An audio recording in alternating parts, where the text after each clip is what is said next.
नमस्कार। आज हम चर्चा करेंगे कि अध्यात्म होता क्या है।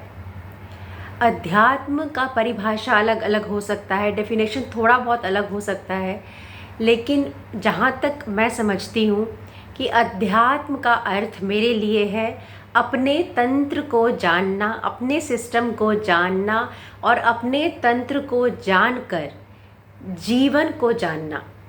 अपने तंत्र को जानने का मतलब क्या हुआ? अपने तंत्र को जानने का मतलब हुआ कि आत्मज्ञान होना कि मैं किसी भी परिस्थिति में, किसी भी सिचुएशन में किस तरह से मेरा बिहेवियर हो रहा है और किस तरह से व्यवहार कर रही हूँ, और यह जो व्यवहार है उसकी जड़ क्या है, वह व्यवहार कहाँ से आ रहा है।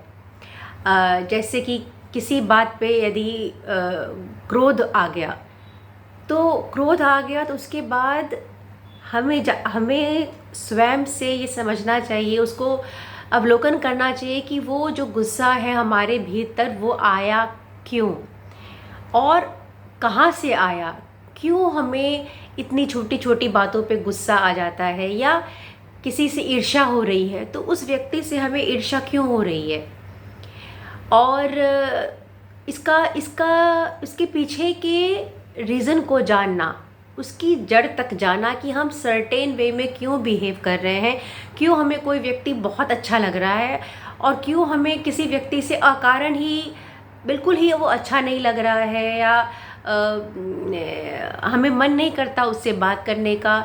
तो अपने ही तंत्र को जानना कि मैं कैसे बिहेव करती हूँ और उसका आत्मज्ञान होना, ताकि हम जो मोटे मोटे जो विकार हैं, काम हो गया, क्रोध, लोभ, मोह हो गया, अहंकार हो गया, इस पे विजय प्राप्त करना तो बहुत दूर की बात है, परंतु फिर भी काफ़ी हद तक उसको कंट्रोल कर सके।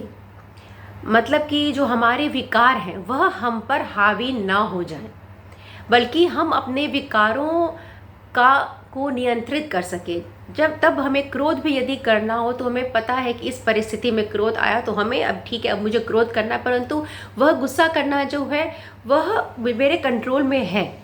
और इस तरह से अपने तंत्र को जानना यह इतना आसान नहीं है, और इसीलिए क्या होता है कि अध्यात्म की शिक्षा जो है वो बहुत कम उम्र से ही शुरू कर देनी चाहिए।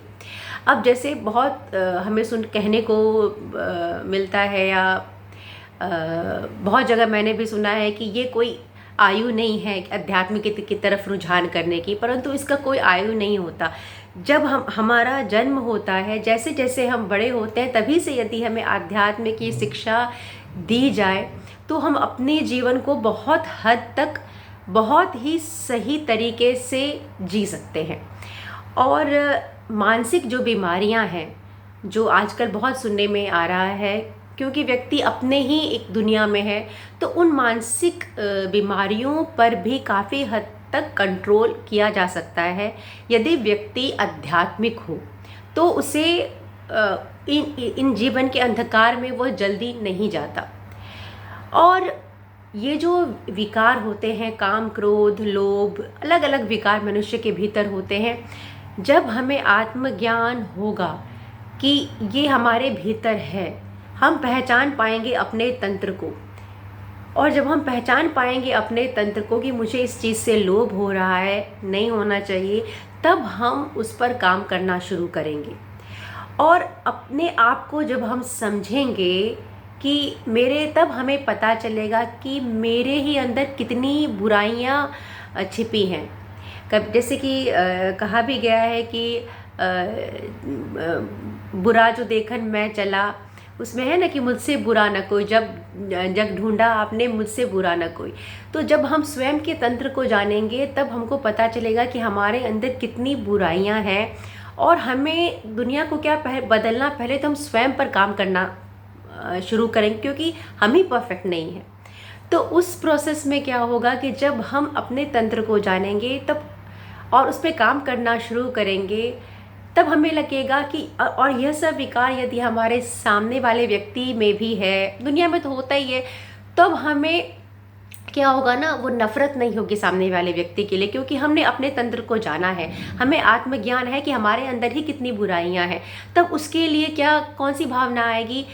नफ़रत नहीं होगा, बल्कि एक दया होगा, एक क्षमा की भावना आएगी लोगों के लिए ज़्यादा, जब हम आध्यात्मिक हो जाएंगे, क्योंकि हमने अपने दुर्गुणों को जाना है, उस पर काम कर रहे हैं। तो हमें लगेगा कि जो सामने वाला व्यक्ति है वो भी वैसा ही है, selling on the same boat वाली बात है कि उसी नाव पे सवार है। तो हमें उसके लिए थोड़ी सी दया आएगी। जब दया आएगी, हमारे अंदर क्षमा की भावना का विकास होगा। जब हम क्षमा करना सीखेंगे, जो कि बहुत बड़ी बात है, तो फिर धीरे धीरे हम अपने तंत्र को भी जानकर दूसरे के तंत्र को भी काफ़ी हद तक समझ जाएंगे। जिसे कह सकते हैं कि इंसान की समझ होना। जब तक हम आध्यात्मिक नहीं रहेंगे, हमें सामने वाले इंसान को हम समझ नहीं पाएंगे। और जैसे जैसे हम आध्यात्मिक होते जाएंगे, आध्यात्मिकता क्या है? गहराई है। गहराई है, एक गहराई से किसी चीज़ को समझना। जैसे एक इंग्लिश में टर्म है ना, रिएक्ट करना और रिस्पॉन्ड करना। तो जैसे जैसे हम आध्यात्मिक हो जाएंगे, वैसे वैसे हम रिएक्ट करना कम करते जाएंगे, रिस्पॉन्ड करना ज़्यादा होगा हमारा। तुरंत हम चीज़ों पर प्रतिक्रिया नहीं दे देंगे, बल्कि उस पर सोचेंगे, समझेंगे उसको, और तब अपना सजेशन या अपना पॉइंट ऑफ व्यू देंगे। तो ये जो आध्यात्मिकता है, ये ऐसा नहीं है कि एक दिन की बात है कि एक दिन के अंदर ही हमने कुछ सुना और हमारा आत्मज्ञान हो गया। हो सकता है ऐसा, पर वो बहुत कम लोगों के साथ होता है। जनरली ये एक प्रोसेस है जो कि धीरे धीरे धीरे धीरे एक स्टेप बाय स्टेप प्रोसेस है, क्योंकि विकार मनुष्य के अंदर बहुत सारे हैं। और ऐसा नहीं है कि उन विकारों के साथ हमारा जन्म भी हुआ है। फिर दुनियादारी भी हम समझते हैं, दुनियादारी समझते हैं तो उसमें कहीं ना कहीं हमें यह सिखाया जाता है कि चालाक बनो, अपना काम तुमको निकालना आना चाहिए, ऐसा करना आना चाहिए। तो बहुत सारी बुराइयां हमारे अंदर आ जाती हैं। और इसीलिए हम जब तक आध्यात्मिक नहीं बनेंगे, जब तक गहराई से समझेंगे नहीं, तब तक इस तंत्र को ही पूरी चीज़ों को ना खुद को समझ पाएंगे, ना लोगों को समझ पाएंगे। तो ये बहुत स्लो प्रोसेस है, परंतु धीरे धीरे इससे बहुत बदलाव आ सकता है।